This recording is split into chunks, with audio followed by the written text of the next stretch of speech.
Yo, what is going on, people of the internet? My name is Jamie and welcome back to a brand new video. Now today is going to be a different video to what I normally do. I'm going to be showing you guys two really cool techniques that you can put into your photos. I'm going to be using Lightroom and Photoshop, and you will need Photoshop at least for this to work. I'm going to be showing you two different effects, like I said. One's going to be the dimension, which is up on screen now, as you can see.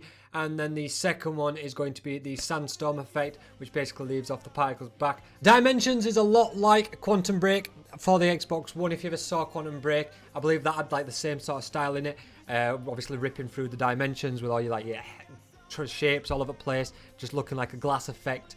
And just a bit out of place, really. So I'm going to be showing you that effect as well.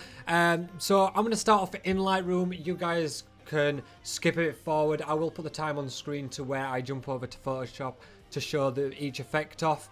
And there will also be links in the description just to skip through if you're on your little mobile device. Or if you really can't be asked, just scroll along. Just move your mouse. It's not hard.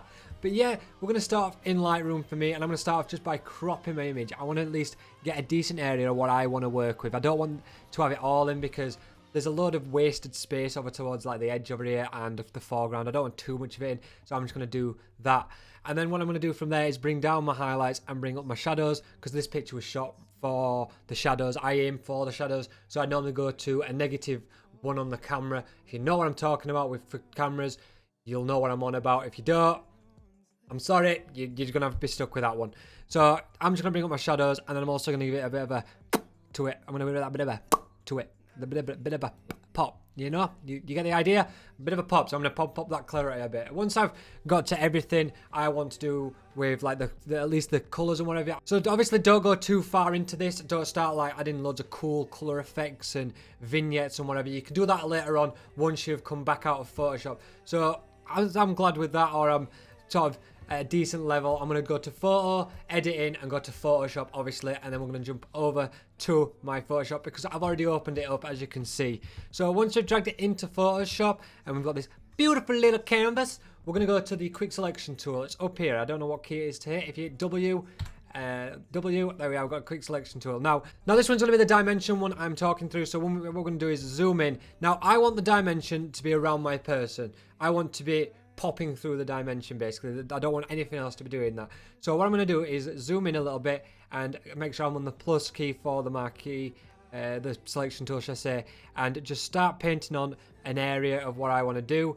So obviously I'm just going to skip ahead once I've selected everything here, and we'll be with you in a second. Now as you can see, we've selected the thing. We've got a bit of walking ants, or whatever they call them, marching ants around the outside. I've just realised I just missed a little bit there. Now, really easy to do, and once you've got your marching ants around the person, you can use the pen tool if you really like. You don't have to use the methods that I am showing you to get there. You can get there whichever way you wish, whatever you feel comfortable with within Photoshop. If you've never used Photoshop before, use whatever. Just try the pen tool down here, you know, just start outlining the shit and work from there. If you don't like that, try the other tool that I suggested.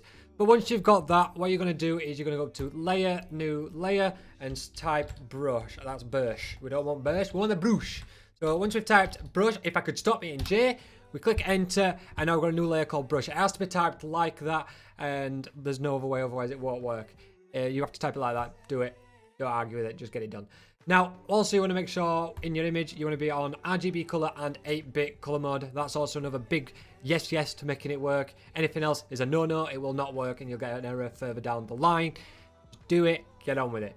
So from once you've got the marching ants and you've got everything set up in there, what you're going to do is go to edit, fill, and just fill with any color. It can be anything. I just work with red. I like to work with red. So as you can see, we've now got a rough sketch for me, but obviously you guys might be a bit neater with it, going around whatever it is you want to go around. You can go through everything, by the way. You can do statues, inanimate objects, your hand, a fucking donkey if you really want. Just do it, get on with it, work with it. And then once you've done that, what you're going to do is select the brush layer. I've just clicked off it by accident. If you've clicked off it and done it yourself, just click on the brush layer and hit the action button. If you don't know how to get to your actions, go to window, and it's on there somewhere. Actions, workspace.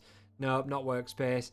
Where the hell are you? Actions, there we are. It's at the top of the list. It's in alphabetical order. I screwed up. Also, a good thing to do is go to the tutorials that these websites offer for these two plugins or actions or whatever you want to call it. The actions, I don't know why I'm saying whatever you want to call them. When you go to the website to download these actions, they will give you a tutorial on how to actually install them. Especially with all the brushes that are coming with this, you will need brushes and it tells you how to install all them. I'm not going into it. I'm just telling you how to use it and get these cool effects. And I don't know if I mentioned it earlier, but all these will be linked down below for you guys to go and download anyway. They cost about $8 each or £6 if you're from the UK, and if you want to convert it to anywhere else you're from, just go online, search it, done. But once you've done that, like I say, and you've got either you're up to speed where I am, what you do is go to your actions tab and open up your dimension, click the first thing in dimension, hit play, and it will pop up with this box right here. You want to hit continue. Forget what it says, just hit continue, and if you've installed your dimensions properly, you will get these little diagonally shaped, triangle shapes all over your screen, and all you're going to do is mess with the scale until you're at a reasonable size of how we want the dimensions to look. I'm not going to do it because I've already gone ahead and done it here. So once you've done that and hit play again, or continue, should I say okay, it will do this, it'll run around, and you'll be left with your subject, whatever it is, stood in the middle of a load of triangles. If you open up the dimensions tab, this will already be open for you. If you just hold alt and click the arrow, it will fold them all up. Open it back up, and then you want to go down to your main subject, click on the mask, make sure you click on the mask and not the actual thing, click on the mask, and then go over to the brush tool and be selected on the color black. Now from here, super simple, just brush over the areas you want to start to get rid of, and I've gone a bit far there, so I'm just going to go, oh, I didn't want to do that. That's what happens if you're not selected on the mask, by the way, just paint in black. So I'm going to paint in black and just do about that. I might want to just blur a bit of edges in so it looks like I'm blurred in a bit more as well. Simple. And then once you're done with it, just hit save and it will go back over to your Lightroom. You can play around it again with your Lightroom. That's where you can add all your vignettes and whatever. And a quick tip for you, if you don't know how to do it, you can do this in Photoshop with curves as well. If you want to do like the cool fadey look, not fadey look, it's what it's called a fade. If you want to do like a fade look on pictures, a lot of times Instagram does it if you're an Instagram addict. If you want to do it, just go to your tone curves, add 2 dots like I've done, and just drag up the bottom one up like that, and you'll eventually get a really weird fade. You can go as high as you want, go as low as you want, add a small fade, add a high fade. I just like to add a decent fade, so like that, and you get a decent picture from there.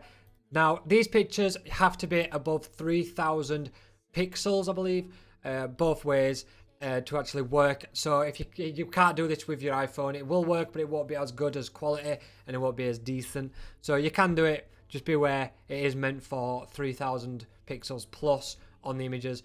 Now that's dimensions done. If you've finished there, have fun, goodbye, I'll leave you there. But if you wanted to carry on and watch how to do Sandstorm, I'm going to show you really quick how to do that. So I'm going to do it on this photo here. These are also copying the ones that I showed you earlier on. I'm going to work with this. Obviously, I've already done this, but I'm going to just make this up to scale of what I want. So I want my character over to the right hand side. I want all the particles and everything to go over towards the left because I'm facing forward. I don't want my face to be covered in particles. But I'm going to just do that. That seems like a decent thing. And then what we're going to do from there again is mess with the highlights, mess with the shadows. If I do this is what I normally go for. I might just mess around a bit more with them, bring down them shadows a bit, mess around with that clarity, make it pop like I said before.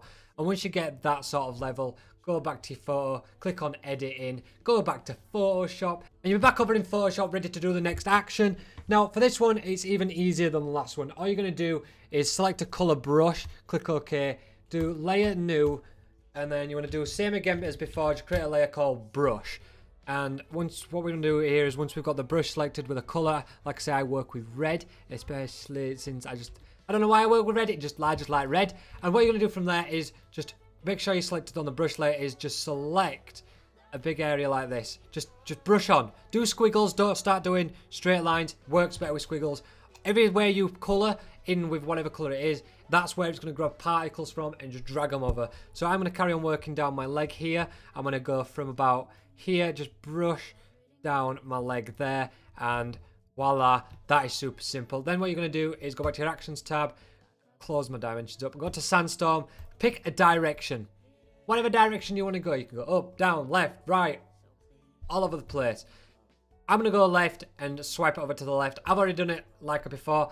here is what I did beforehand, because I'm super cool. Now this is what you end up with after you've done the left or right scenario and you've hit play. It will run through the script. Same again as before. Make sure your image is in RGB color and in 8-bit mode, like this. RGB color, 8-bit channels, you know what I'm saying?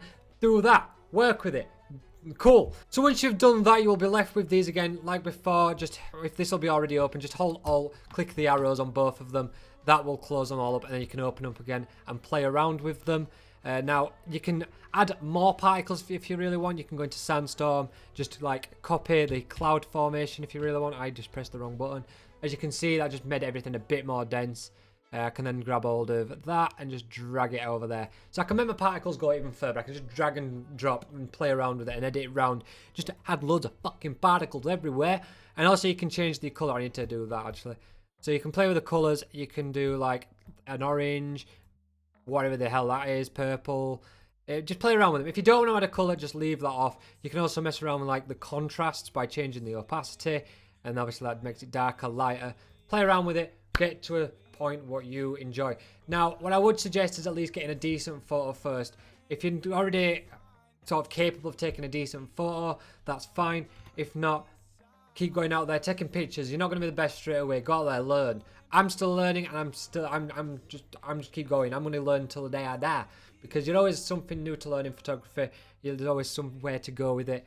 And with these simple effects, you can turn something that's already a decent photo, an okay photo, into just an eye-catching piece of, wow, mofos, this is super duper cool.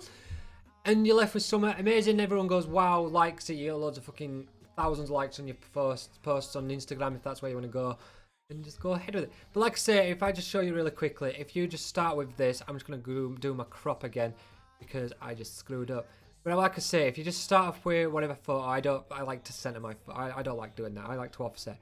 But if you just sort of mess around with photos anyway, you're going to end up with a decent looking photo nonetheless. Now, if I didn't mean to do that.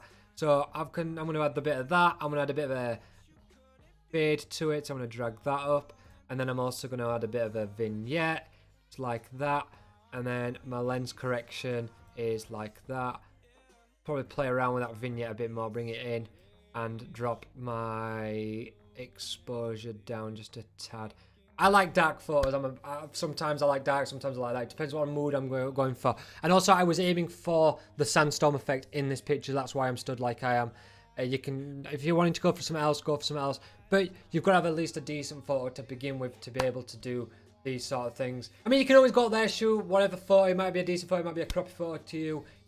Your preference, and you can go in, try and work around with it. It could just be a test run if you really wish. That's up to you. Play around with it. They're there for you. Link's going to be down in the description for you to go over to the website to purchase these, and there'll also be tutorials on their websites on how to install them for you guys. And hopefully my little video here has helped you up your photography game today, and hopefully maybe I've inspired a couple of you to go out, maybe take some photos and just work with it.